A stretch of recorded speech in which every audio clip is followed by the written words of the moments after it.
My girlfriend, we'll call her Katie, and I met in college and have been together for 4 years.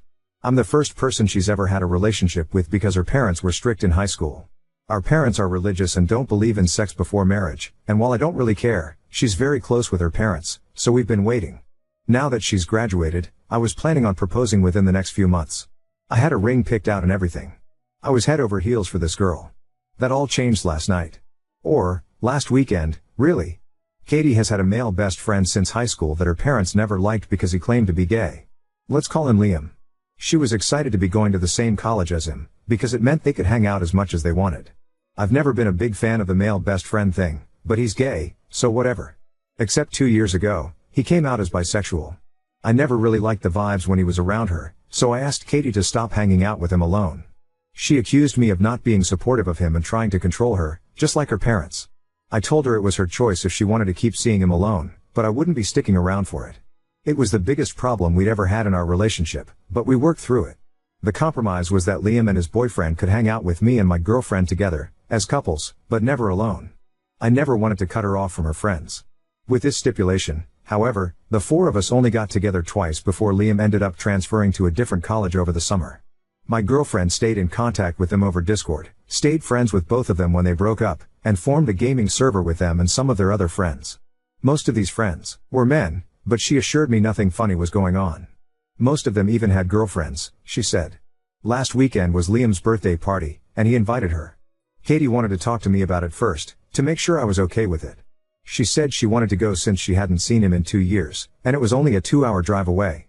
A bunch of her friends from the Discord server that she had never met in person before were going to be there, women included, and Liam's girlfriend would be there too.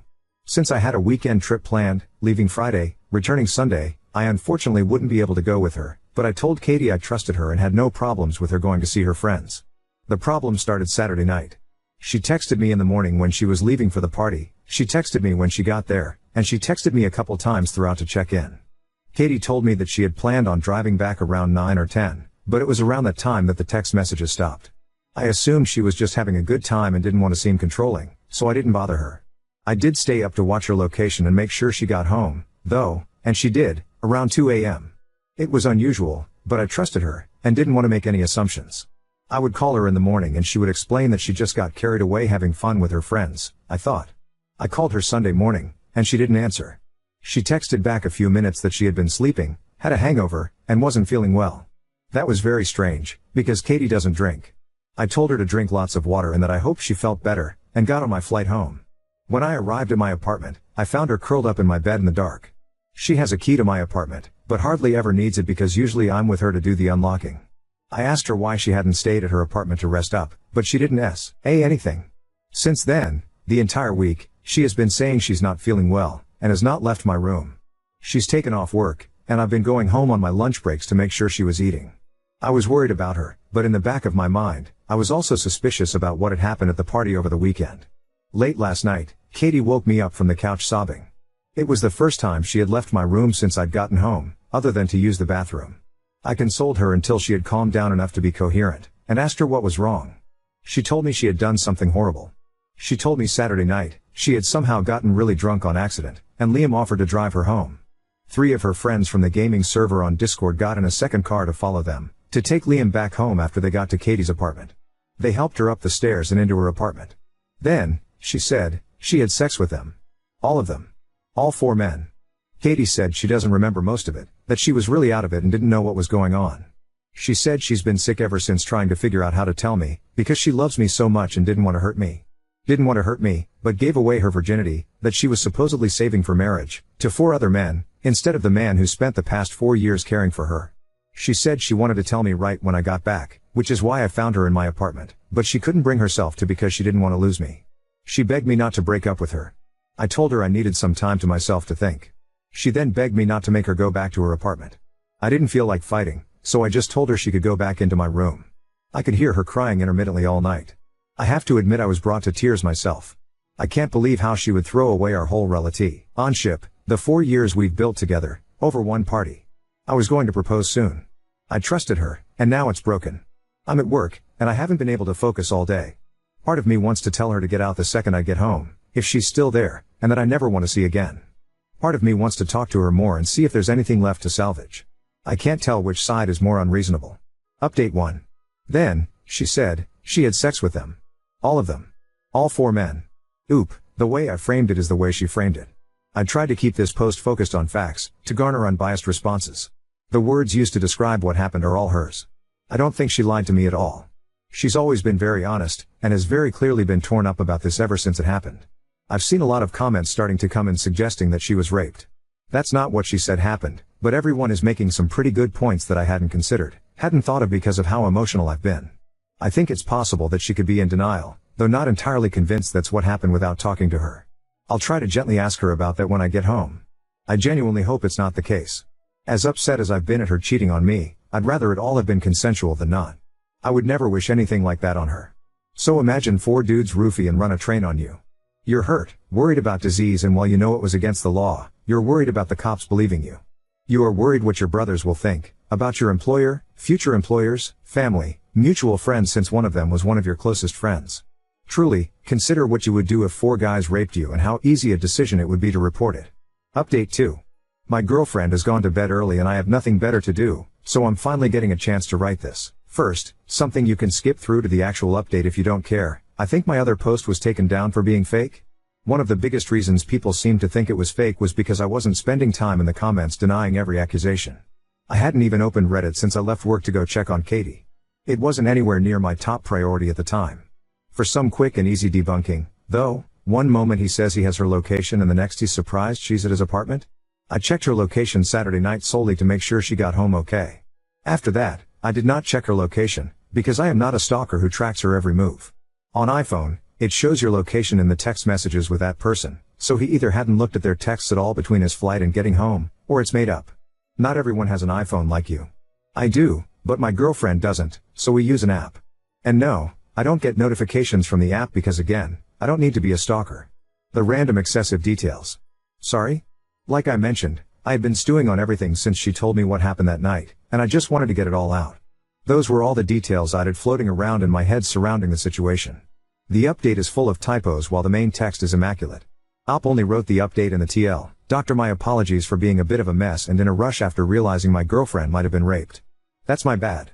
I've gone back and fixed them, by the way. I had no idea my post would get hundreds of more comments after I closed Reddit that would skeptically analyze everything I wrote to the letter.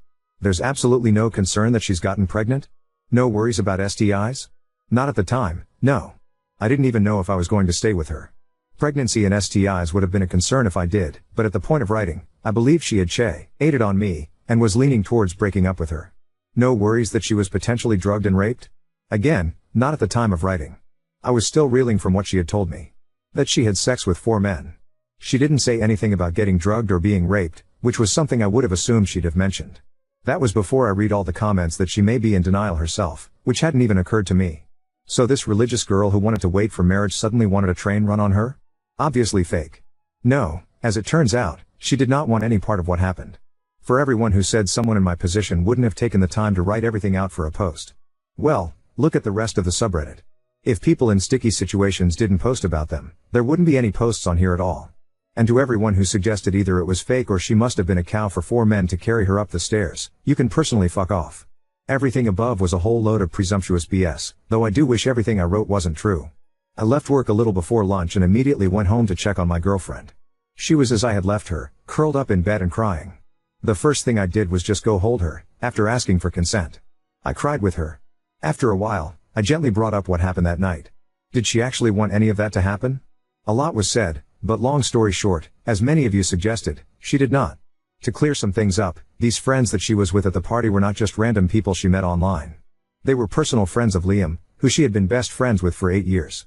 These friends, while she herself never met them in person, were people she had talked to and gamed with over the past year or so. I would hear her talking with them over the headset, and I never noticed anything strange. She's pretty shy and introverted, so I was happy for her to have friends to play with while she gamed. They weren't all men, either. From what she said there were 4 or 5 women in the server as well. Of the people at the party, 3 of the men and 2 of the women attended. Also there were Liam's girlfriend, a couple of other friends, and a few of their partners. All in all, there were only around 15 guests, and everyone knew each other for the most part. It was never meant to be a huge thing, just a get-together of Liam's closest friends at his house. Alcohol wasn't even supposed to be a big part of it. At the beginning of the party, a lot of them just gamed together, since they hadn't been able to in person for a while. There was no big girl/guy separation, as a lot of people at the party were LGBT+. Some people got in little groups to chat together, just general mingling, etc. About midway through the party, one of the guests poured everyone some mystery shots. Katie rejected it at first. Liam, however, urged her to, for his birthday. When everyone else heard she'd never taken a shot before, they all egged her on, too. It was just one shot. Liam insisted it would wear off well before time for her to head home, and if not, she could just wait however much longer until she felt comfortable driving. She felt like she had to. From that point, things got a little less clear. There was more hanging out. There was more alcohol. People, she wasn't sure which ones, kept handing her drinks and insisting. She didn't want to ruin Liam's party, and she knew if nothing else, he would look out for her. She didn't feel right, but Katie said she thought he would have told her if something was wrong, and he kept telling her everything was okay. She remembers feeling really sick. She remembers seeing others passed out on the couch. She remembers Liam saying he wanted to personally take her home, driving her car, to make sure she was okay. He felt bad he had let her get so fucked up, he said. She remembers one of her friends from Discord telling Liam he would follow them in his car to take Liam back after, and she remembers 2 more guys from the Discord getting in his car. She remembers Liam giving her a bottle of water in the car to help her sober up. She remembers them carrying her up the stairs to her apartment and laughing. Being brought inside her apartment. I'm not going to describe any further than that. She didn't want any of what happened. Was she naive? Maybe. Did she probably miss some red flags, make some choices she shouldn't have? Sure. Katie did not deserve that. The fault belongs with the men who did it. She didn't want to file a police report, and I'm not giving her an ultimatum. I've read up a lot on how horrific that can be, and I'm in full support of her decision. Of course, if she ever changes her mind and decides she does want to file a report, I'll be there for her through that, too. What we are going to do is see a doctor. Part of the reason Katie says she spent most of this time curled up in bed is that she has been in a lot of pain. She really doesn't want to be poked and prodded at down there, but after some convincing and assurance, she agreed. She's going to be seen on Monday, and also going to get pregnancy and STI testing, which we're equally worried about, done while we're there. Over the weekend, we've talked a lot. We've both cried a lot. There's been lots of hugs, and giving sauce when needed. I have opened the curtains in the bedroom so she gets sunlight in there, at least. For anyone who is concerned, no, I'm not making her go back to her apartment. For the assholes who suggested it, no, I'm not leaving her, before or after her healing, to find someone who isn't damaged, and no, I will not be ratting her out to her parents. I'm taking the entirety of next week off to stay home and take care of her, go to as many doctor's appointments as needed, set up therapy, etc. I don't think I can ever make up for leaving her alone the way I did this past week, but I will be there for her through anything and everything that comes next, whatever that may mean. Again, thank you to everyone for my first post who helped me realize what an egocentric dumbass I was being. I hope this update helps everyone who is concerned. Katie isn't okay right now, but hopefully we can get there. Oop, I think I've heard of that before. I'll look into it more, thank you for the advice. Oop, after someone brought it up on my last post, I looked into it, and honestly what happens to rape victims who report is terrible. They are re-traumatized over, and over, and over again throughout every single step. Not to mention the victim blaming. I will never blame her for not wanting to put herself through that, but I will support her 100% of the way if she ever decides she does want to. Now on to second story. Fiancé knowingly endangered me and our unborn child by using my allergen-filled detergent. Now I've changed my will entirely. My fiancé and I recently bought a house together. We got basic things from his family, as housewarming gifts. His grandmother gifted us a huge package of laundry detergent. Now here is where the problem starts. I used to be highly allergic against most laundry detergents. I am not talking about some uncomfortable itchiness or whatever, but vomiting, diarrhea, losing my eyesight temporarily and at the end my consciousness. I have been hospitalized for this multiple times already. We are using 2 brands, I am not allergic against. He keeps complaining that they don't smell that good. Which might be true, they aren't really fragrant and I know he used to drown his clothes in fabric softener, to make them smell nice. I offered to slowly start trying new laundry detergents, because he keeps complaining and those 2 aren't easily accessible in his home country, but definitely not in the foreseeable future, as I am 8 months pregnant and very afraid of the possible consequences. We still have more than enough of the safe ones. He agreed and I thought the topic was done, but then his brother gifted us baby clothes. My fiancé kept commenting how good they smelled and how badly he wants our clothes to smell like this. I sorted through them and after I was around halfway done, I noticed that I felt kinda off, my hands felt weird, my body felt wrong, so I washed every body part that touched those clothes and refused to touch them without gloves. My fiancé bought them for me, so he definitely knows that I am still allergic against some detergents. Well, he still decided to use the gifted laundry detergent on our towels. I didn't notice until I started folding them and putting them away. My hands started to get hot and kind of numb/itchy. At first I was afraid that I am now allergic against one of the safe ones, until I noticed the gifted one was opened and kind of shoved into a corner. Our other two are also opened and readily available, I just don't get it. I texted him and asked if he used the gifted laundry detergent for anything. He said yes, what's the big deal?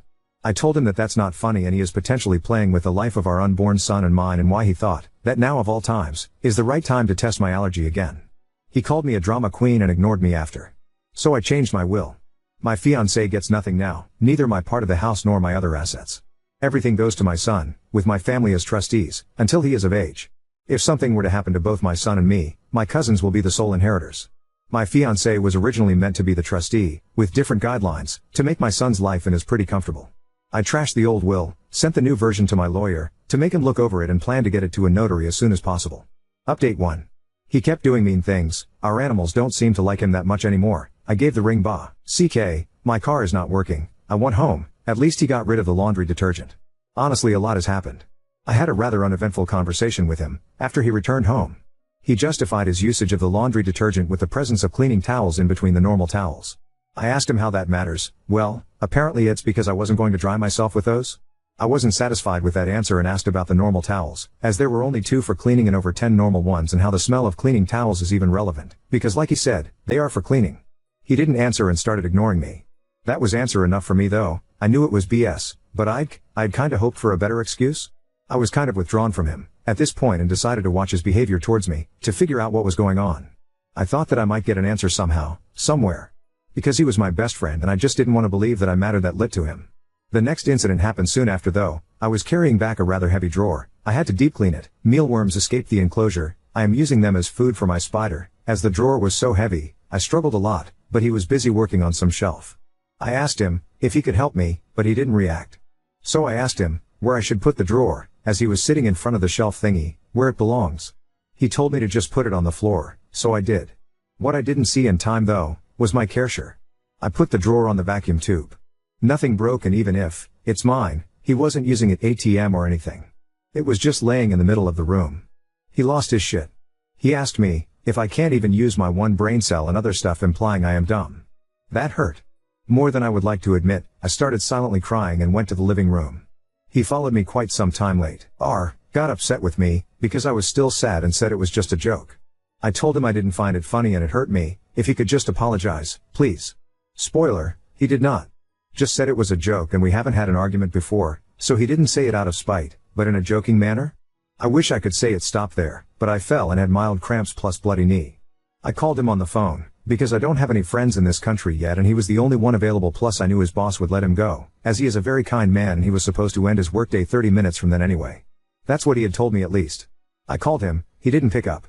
I texted him, he didn't read my messages. He came home an hour late from work. He wasn't at work, he was visiting a friend, whom he gave the laundry detergent to. He helped me, but even a stranger would have been kinder and told me to just lay down, as I am too dumb to walk, endangering our son's life.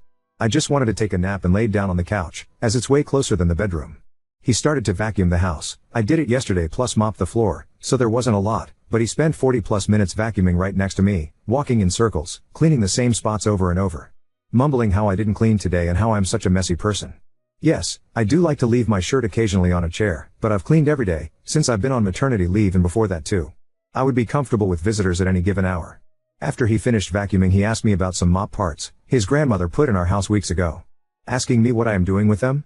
I still don't understand what he meant by that. I told him his GM put them next to the vacuum cleaner. So much do I never clean and can't do anything right. If he would have ever decided to vacuum in the last weeks, he would have noticed them. But he decided to vacuum, while I was DOI-ing badly and just needed a nap. He just doesn't like me anymore. I am heartbroken to say that. But he truly doesn't. At least our cat and dog have picked up on that. Our cat keeps his distance from him now, doesn't want to be pet and bites/scratches him, when he tries to cuddle with him. My beloved dog keeps himself between me and him, follows me around and tries to avoid him. While he still wags his tail, when he comes home, it's just not the same. I don't know how to describe it, but I don't recognize him anymore. The animals can feel his anger too. He looks at me with such contempt and is very mean towards me. I thought he would be my forever. But he won't be. He is punching our walls, he is hiding his phone. I am sad and tired. I don't even have the energy to go through his phone, because even if there would be answers to his behavior, I just don't care anymore.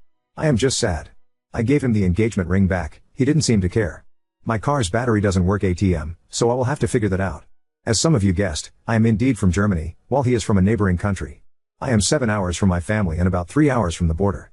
By car, so I don't have to fly, luckily. I am sleeping in the guest room, on a couch, for the time being. My ex-fiancé seems very content with that. Now he is just on his phone constantly and leaves me be, for the most part.